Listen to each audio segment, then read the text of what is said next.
ఎన్నికల వ్యూహంపై 23న TDP workshop. Poll management పై అభ్యర్థులకు అవగాహన కార్యక్రమం.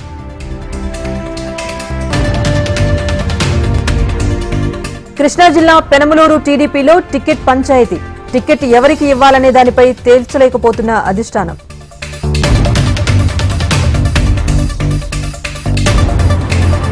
జనసేనాని పవన్ కళ్యాణ్ రాష్ట్ర పర్యటన ఖరారు.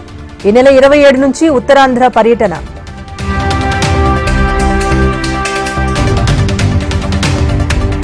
ఏసీబీ కోర్టులో లోకేష్ కేసుపై విచారణ.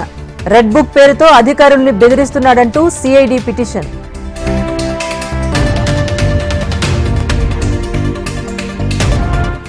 నిజామాబాద్ జిల్లాలో బీఆర్ఎస్ కు తగలనున్న మరో షాక్.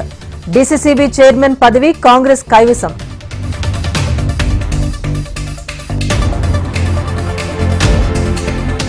నేడు బీజేపీ సెంట్రల్ ఎలక్షన్ కమిటీ భేటీ. తెలుగు రాష్ట్రాలు సహా 15 స్థానాల్లో అభ్యర్థుల పేర్లు ఫైనల్.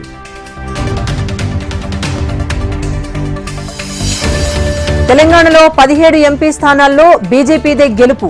మూడోసారి ప్రధానిగా మోదీ ప్రమాణ స్వీకారం చేస్తారన్న రఘునందన్ రావు.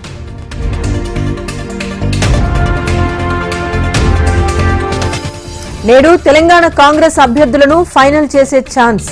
నేడు అభ్యర్థులను ప్రకటించే అవకాశం.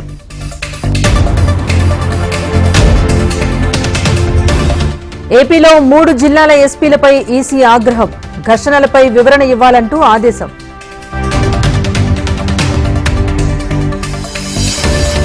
తెలంగాణలో రెండో రోజు ఎన్డీఎస్సీ బృందం పర్యటన. ఇరిగేషన్ అధికారులు, ఇంజనీరింగ్ నిపుణులతో భేటీ. ఎన్నికల దృష్ట్యా ఏపీ ఈఏపీ సెట్ షెడ్యూల్ మార్పు. మే 13కు బదులు 16న ఏపీ ఈఏపీ సెట్.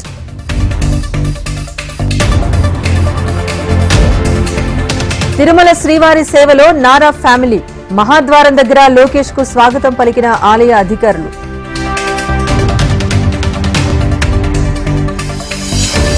ఐదో రోజు ఎమ్మెల్సీ కవిత ఈడీ విచారణ. రేపు సుప్రీంకోర్టులో బెంచ్ మీదకు రానున్న కవిత రిట్ పిటిషన్. జూబ్లీహిల్స్ కారు ప్రమాదం కేసులో కీలక మలుపు. కారు నడిపింది మాజీ ఎమ్మెల్యే షకీల్ కొడుకు రాహిల్ గా గుర్తింపు.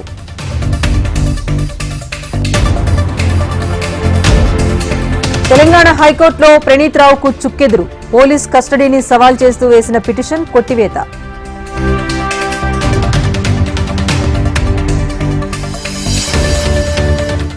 చాకలి ఐలమ్మ విగ్రహం తొలగింపు. విగ్రహ తొలగింపుపై రజక సంఘాల ఆందోళన.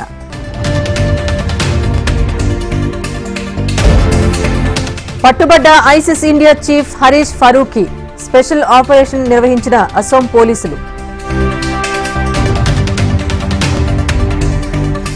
ప్రజల నుంచి సేకరించిన సొమ్మును ఫ్రీజ్ చేశారు. కేంద్రం తీరును తీవ్రంగా ఖండించిన సోనియా గాంధీ.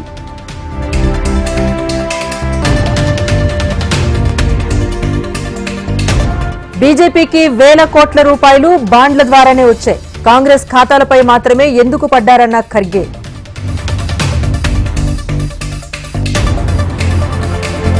ఈడీ సమన్లపై ఢిల్లీ హైకోర్టును ఆశ్రయించిన కేజ్రీవాల్. అరెస్ట్ చేయకుండా ఈడీని ఆదేశించాలంటూ కోరిన ఢిల్లీ సీఎం.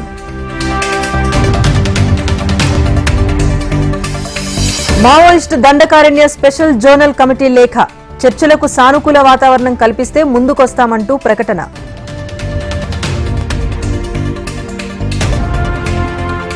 బీజేపీ సీనియర్ నేత సదానంద గౌడ కీలక నిర్ణయం.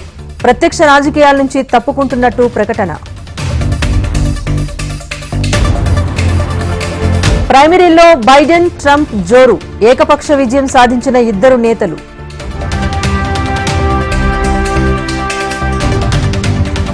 ఐపీఎల్ సమరానికి సర్వం సిద్ధం. రేపటి నుంచి మెగా లీగ్ ప్రారంభం.